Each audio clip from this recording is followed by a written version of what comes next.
The deadliest tiger that ever lived. 436. That number is not the death toll of a war. It is not a village lost to disease or a disaster spread across decades. It is the number of human beings killed by a single animal. One tiger, one set of jaws, one creature moving through the hills, taken life by life, until the count reached a number so large that it was written into the record book and has never been beaten since. 436 people. And when you spread those deaths across the years she was active, it comes out to more than one human life every single week after week, for 7 straight years. Think about that for a moment. Somewhere, every week, a family waited for someone who was never coming home. The best hunters of the era were sent to stop her, men who had killed dangerous animals their whole lives, and they failed. An entire army was mobilized against her, hundreds of armed men with a single mission, and the best they managed to do was chase her somewhere else. She simply crossed a border and kept killing. To this day, she still holds the Guinness World Record as the deadliest individual animal in all of recorded human history. Not the deadliest species, the deadliest single animal that has ever lived. But here is the question almost nobody stops to ask. Why? Why would a tiger do this? Because a wild tiger, left completely alone, wants nothing to do with you. It is one of the shyest large predators on the entire planet. Given the choice, a tiger will spend its whole life avoiding humans, slipping away before you ever know it was there. You could walk through a forest full of them and never see a single one. So an animal that is built to fear us, that goes out of its way to stay hidden from us, does not simply decide one day to start hunting people in the street. Something has to break first. Consider what a tiger actually is. A grown Bengal tiger can weigh more than 500 pounds. It can bring down prey several times its own size. It can leap distances that seem impossible, swim across wide rivers, and move through a forest in complete silence despite its enormous strength. By every measure, it is one of the most perfectly built hunters that has ever existed on land. And yet, with all of that power, the tiger's instinct toward human beings is almost always to leave. We are strange to it. We stand upright. We move in group. We carry fire and noise and unfamiliar smells. For a healthy tiger with a forest full of natural prey, a human being is simply not worth the trouble. It would rather melt back into the trees and never be seen. That is what makes a man-eater so unnatural. It is not the default. It is a breakdown. When a tiger crosses that line and begins to see people as food, something has gone deeply wrong in its world, something that forced it against every instinct it was born with. And the story of this particular tiger is the story of exactly what that something was. And buried inside this entire story is a question even stranger than the number. By the time it is over, you're going to have to ask yourself something uncomfortable. Was this tiger ever really the monster that everyone believed she was? To understand what happened, you first have to understand where it happened. Her story takes place in the foothills of the Himalayas, in a region of northern India called Kumaon. Picture steep, forested hills that rise fold after fold toward the mountains. Small villages scattered far apart, separated by miles of dense jungle. And people whose entire lives were tied to those trees in a way that is almost impossible to imagine from a modern city. Because in Kumaon, the forest was not a place you visited. It was survival itself. You went into the forest to cut your firewood, because that was how you cooked and how you stayed warm. You went in to gather grass for your livestock, because those animals were your wealth. You went in to collect food, medicine, and whatever else your family needed to get through the week. There was nothing optional about any of it. The forest was the kitchen, the fuel, and the paycheck all at once. If you did not go in, you did not eat. It was that simple. And that, more than anything, is what made this tiger so uniquely deadly. She had found a population of people who could not stay home no matter how afraid they were. Fear did not stop them, because starvation was the alternative. Now think about who actually did that daily work. In these villages, it was very often the women and the children. The unglamorous, endless labor of keeping a household alive, fetching, gathering, cutting, carrying, fell to the ones who were smallest and least able to defend themselves. They walked into the trees alone, or in small groups, day after day, because someone had to. And the tiger understood this. That is the part that turns your stomach. Over time, she learned the rhythm of the villages. She learned the hours when the forest filled with the sound of people, and the hours when it fell silent and empty. She learned when they came and when they went. Then she did something that almost no man-eating animal in history has ever done. She stopped hunting at night. She started hunting in broad daylight. Understand why that matters so much. Almost every dangerous predator hunts under cover of darkness. And that gives people one thing to hold on to. At least the daytime is yours. You lock your door at dusk, you wait out the night, and you tell yourself that when the sun comes up, you are safe again. The daylight is the one thing the darkness cannot take. This tiger erased that line completely. If the sun was up and you were out in the open, you were not safe. There was no hour of the day that belonged to you anymore. And every single person in that region knew it. Imagine living with that. Imagine there being no safe time ever. But the horror did not even begin in India. It began across the border, in the hills of western Nepal, in the final years of the 1800s. And at first, nobody understood what was happening. Because at first, there was just one death. And a single death in wild country was terrible, but it was explainable. Accidents happened. The jungle was dangerous. People told themselves it was a tragedy, and they moved on. Then there was another, and then another. And slowly, sickeningly, a pattern began to form. A rhythm that nobody wanted to say out loud, because saying it out loud made it real. You have to understand how that realization would have arrived. Not as a single moment of horror, but as a slow, creeping dread. A family loses a daughter to the jungle, and they grieve, and they call it fate. Then the next village over loses someone the same way, then another. And one day a group of neighbors is talking, comparing their losses, and somebody counts. And the number is wrong. The number is far too high to be accidents, or fate, or bad luck. Something is out there, and it is not passing through. It has decided to stay. It has decided that these hills and these people are its hunting ground. There is a specific kind of fear that comes from an enemy you cannot see and cannot predict. You cannot fight it because you never find it. You cannot flee it because you do not know where it is. You can only wait and hope that when it comes for someone else. And that hope quietly turns neighbor against neighbor in the worst way, because survival starts to mean simply not being the one who is caught in the open. For roughly 3 years, she moved through the Nepalese hills like a shadow, and the number of the dead climbed higher and higher, past 50, past 100, toward 200 human lives. People stopped traveling alone. They stopped going out after certain hours. They changed the shape of their entire lives around a single animal they could not find and could not fight. And still the count kept climbing. Eventually, the authorities in Nepal ran out of patience and ran out of options. They did the only thing a government could think to do. They gathered an organized force of armed men and sent them into the hills with orders to drive this creature out for good. And here is what that force accomplished. They never killed her. They never even managed to corner her. All they did, with all those men and all those guns, was push her across the river that formed the border between Nepal and India. So the nightmare did not end that day. The men went home believing the job was done. But the tiger was very much alive. She had simply been handed a fresh hunting ground and a whole new population of people who had never heard of her. The nightmare did not end. It just changed countries, and her deadliest years were still ahead of her. She crossed into India, into the district of Kumaon, and she carried the killing across the border with her as easily as crossing a stream. What she did to that district over the next 4 years is difficult to picture from the safety of a comfortable life. An entire region simply stopped functioning. When word spread that she was near, whole villages went silent in the middle of the day. People shut their doors and did not open them. They stopped going into the fields. They stopped tending their animals. You could walk into one of these places at noon, with the sun high overhead, and find no one at all. Just empty paths, the sound of the wind moving through the trees, and the constant, crawling feeling of being watched from somewhere inside the tree line. Because the worst part, the thing that broke people, was never knowing. You never heard her coming. That is the detail that haunts every account of her. A healthy tiger, despite weighing as much as several grown men, can move through dense brush without making a sound. No snapping twig, no warning. And the pure terror of this animal lived inside that silence, in the razor-thin space between being perfectly fine 1 second and being gone the next. One moment a woman is cutting grass with her companion. She bends down. The others look away for a heartbeat, and when they look back, she is simply not there. No scream, no struggle they could reach in time. Just an empty space where a person used to be, and a line of crushed grass leading back into the trees. That is what these people lived with every day for years. And the damage went far beyond the killings themselves. When people are too afraid to enter the forest, everything that depends on the forest begins to fall apart. Firewood is not gathered, so cooking fires go cold. Grass is not cut, so livestock go hungry and begin to die. Fields at the edge of the trees go untended and the crop fail. Children stop being sent out on the small errands that used to be nothing. A single animal, without ever touching most of these families, was quietly starving an entire district by making its own forest too dangerous to use. So the fear did not just take the people it killed. It reached into the lives of everyone who survived, and it squeezed. Families that had lost no one were still going hungry. Whole communities were slowly being strangled by an animal most of them had never even seen. That is the scale of what this tiger did. Not 436 tragedies standing alone, but a shadow that fell across every single life in the region for years. The government understood that something had to be done, so they did what governments do. They put a price on her head, a reward worth more money than most people in those hills could earn in years of hard labor. And that reward did exactly what rewards do. It pulled in the professionals. Seasoned hunters came, one after another. Men with reputations. Men who had killed tigers and leopards before before and lived to tell the stories. They studied the area. They set their trap. They tied out bait and climbed into position and sat through long, cold,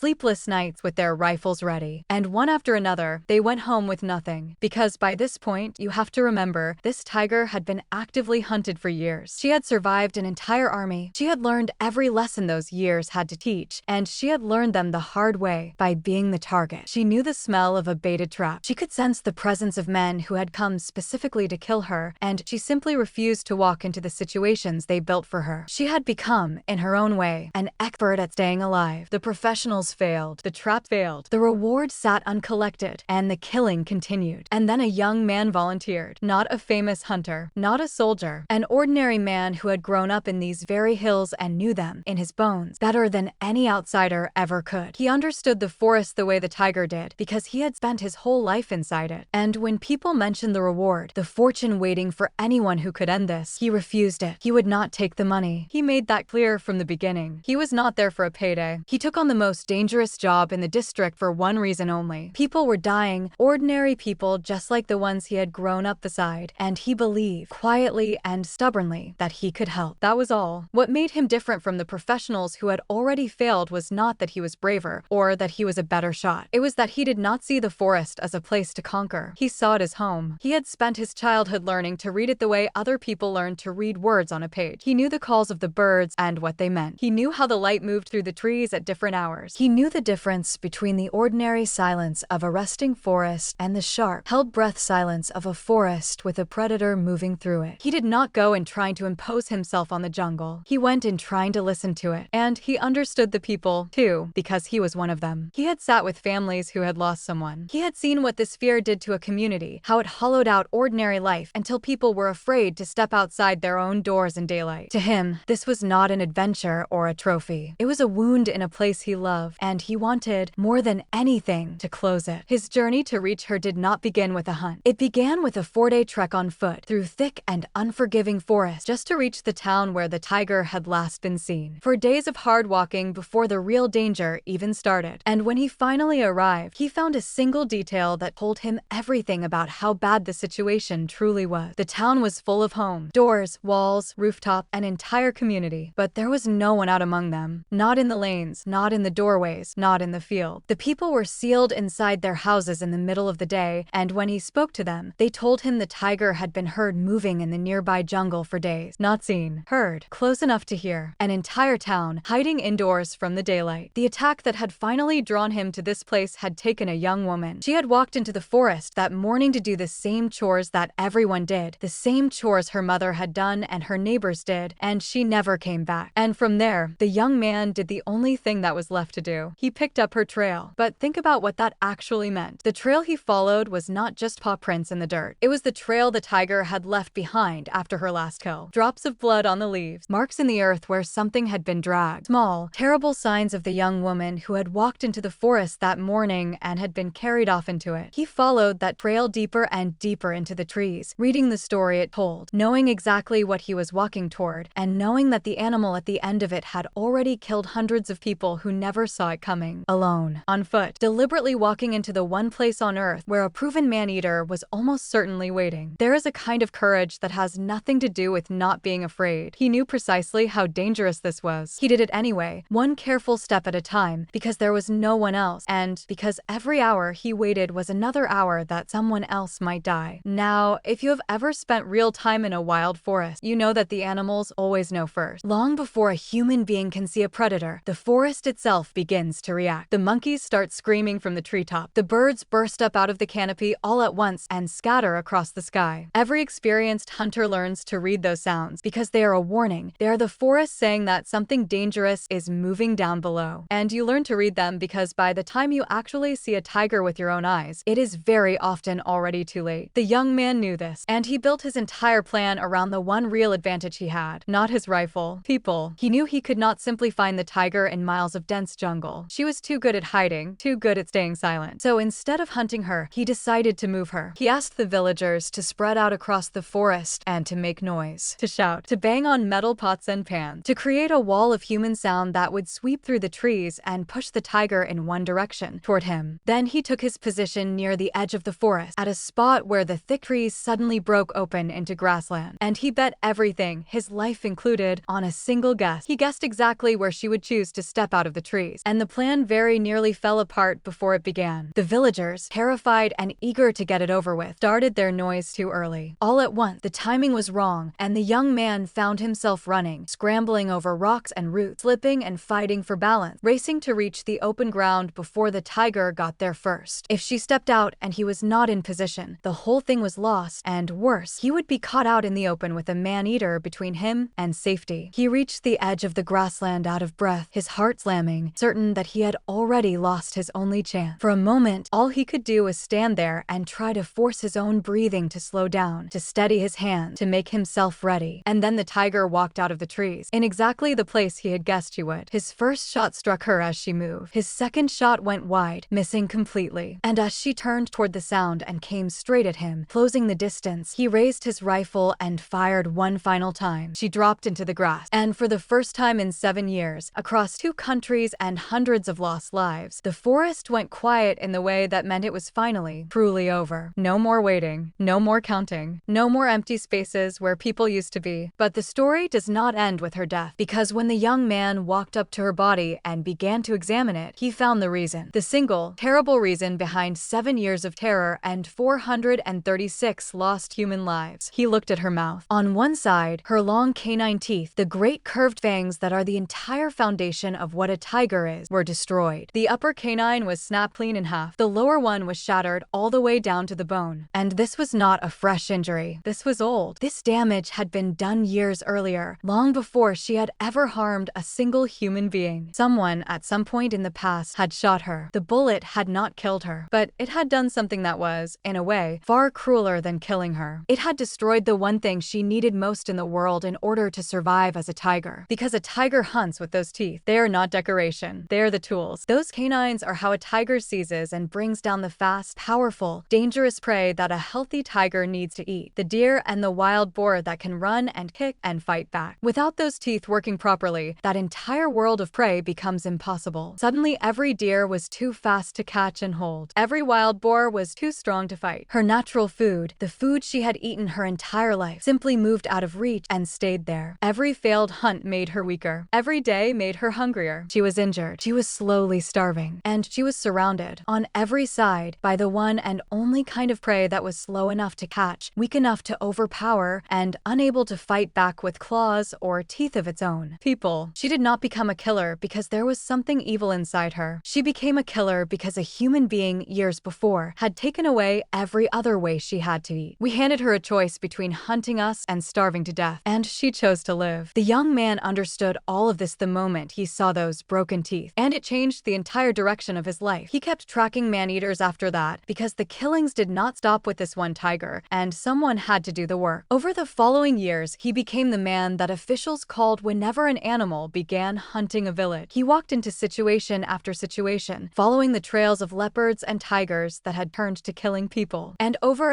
again, he found the exact same thing. These animals were almost never born wrong. They were made wrong. Again and again, he found the evidence written into their body. An old bullet wound, broken teeth, porcupine quills festering in a paw, an injury that had turned a proud, self-sufficient predator into a desperate, crippled animal that could no longer catch anything faster than a human being. And behind so many of those injuries, and behind the shrinking forest that pushed these animals into desperation, he kept finding the same cause: people. He came to understand that the true story was almost never a monster and a hero. It was a wound and a consequence. And it forced a very hard question, one that still matters today. When an animal is driven to kill people because a person crippled it, or because people destroyed the forest it needed to survive, who is really responsible for the death that follow? The tiger was doing the only thing left to it. It did not choose its injury. It did not choose to have its world taken away. Every terrible thing it did afterward was set in motion by a human hand, long before the first person ever died. The animal was the weapon, but it was not the cause. That did not make the deaths any less real. 436 people were still gone, and every one of them mattered, and every family that lost someone deserved for it to end. The young man never lost sight of that, but he also never again let himself believe that the animal was simply evil. He had seen the broken teeth. He knew the truth, and the truth was heavier and sadder and far more human than the story of a monster in the woods. So over time, this man who had been sent again and again to kill slowly set down his rifle. rifle. And he picked up a camera instead. He spent his later years fighting to protect the very animals he had once been sent to destroy. He spoke out loudly and against the fashion of his time for the survival of the tiger. He warned that these creatures were vanishing, that they were being wiped out, and that a world without them would be a poorer and emptier place. He argued for their protection when almost no one else was listening. And people did eventually listen. Today, the most famous tiger reserve in all of India carries his name. It was the very first national park the country ever created, a piece of land set aside so that tigers could simply exist, protected in the wild. Every year, travelers come from all over the world and enter that park hoping for one honest glimpse of a wild tiger, alive and free and left in peace. Think about how strange and beautiful that turn is. The same hills that were once emptied by fear, where people locked their doors against the daylight, are now a place people travel to specifically because tigers live there. The animal that was once the reason to stay inside has become the reason to come. And that change did not happen by accident. It happened because one man looked closely enough at one dead tiger to understand that the story he had been told, the story of a monster, was not the truth. It is worth remembering how close the tiger came to disappearing entirely. In the years after this story, their numbers collapsed, hunted and squeezed out of their forests until only a fraction remained. The man who once tracked man-eaters spent the end of his life warning anyone who would listen that these animals were vanishing, and that once they were gone, they would be gone forever. His warnings, and the work of many people after him, are a large part of why wild tigers still exist at all. The park that bears his name is not just a memorial. It is a working promise that what happened in these hills does not have to be the end of the story. The young hunter's name was Jim Corbett, and the tiger he stopped in 1907 is still remembered, more than a century later, as the deadliest single animal that ever lived. But now that you know the whole story, look at that title again. Trace it all the way back